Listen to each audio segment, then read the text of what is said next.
Hello students, ये कक्षा 10 के विद्यार्थियों ने प्रश्नावली 5 के उदाहरण संख्या 20 की डिमांड की थी, जिसकी वीडियो बनाकर आज मैं आपको भेजूंगा।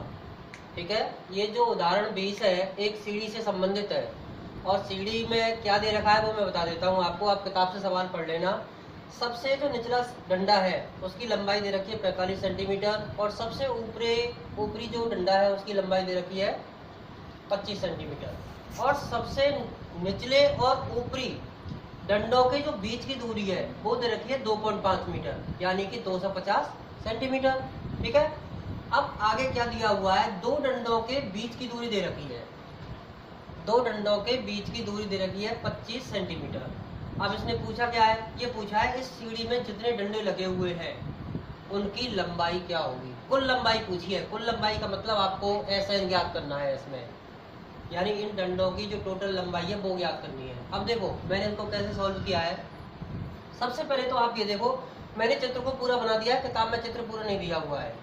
पहली बात तो ये है, दो डंडों के बीच में जो दूरी दे रखी है वो 25 सेंटीमीटर है, और टोटल ऊपरी सिरे के और निचले सिरे के दोनों डंडों के बीच में जो दूरी दे रखी है वो है 250 सेंटीमीटर। तो हम यहाँ पर सबसे पहले डंडों की संख्या निकालेंगे कि कितने डंडे लगे हुए हैं इसमें।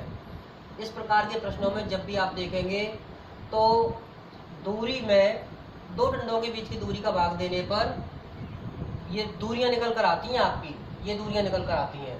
इन दूरियों को देखेंगे तो देखो 250 में 250 में जब आप 25 का भाग दोगे तो 10 आएगी। 10 दूरी आई, 1 2 3 4 5 6 7 8 9 10। लेकिन दूरियां 10 है तो 10 डंडे नहीं होंगे, डंडे एक ज़्यादा होगा। 1 2 3 4 5 6 7 8 9 10 11 डंडे आएंगे इसमें। इस सीढ़ी में 11 डंडे लगे हुए हैं। निकाला कैसे है, देखो सबसे पहले दो क्रमागत डंडों के बीच की दूरी 25 सेंटीमीटर, सबसे निचले सिरे डंडे की लंबाई है 45 सेंटीमीटर, और सबसे ऊपरी डंडे की लंबाई है 25 सेंटीमीटर। अब मैंने डंडों की संख्या निकाली है। डंडों की संख्या निचले और ऊपरी डंडों के बीच की दूरी बटे दो क्रमागत डंडों के बीच की दूरी, यानी इस दूरी में, टोटल दूरी में दो डंडों के बीच की दूरी का भाग देंगे और करेंगे +1, क्योंकि एक डंडा ज़्यादा आता है।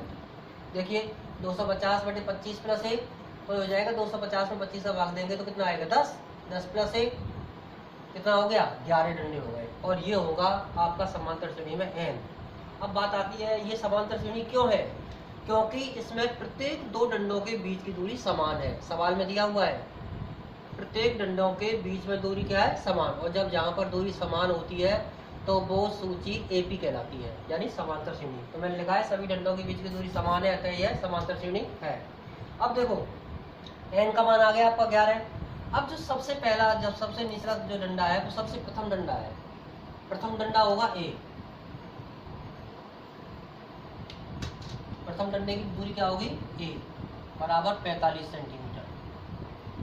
और सबसे ऊपरी डंडा लास्ट वाला डंडा है, और लास्ट वाला होता है अंतिम पद यानी L बराबर हो जाएगा 11।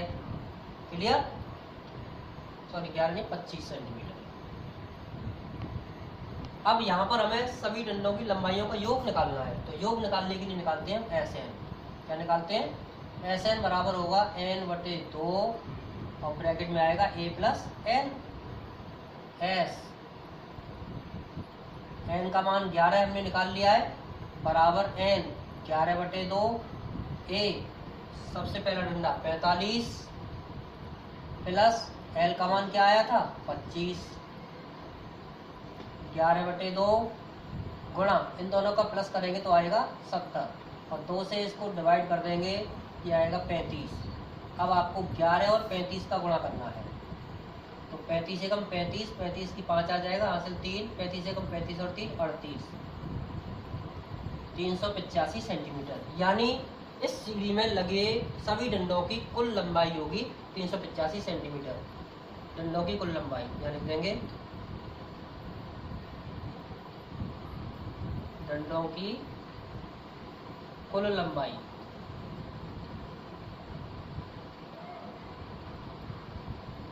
और यही आपका आंसर होगा। ठीक है, क्लियर, इसको करके देख लेना आप लोग।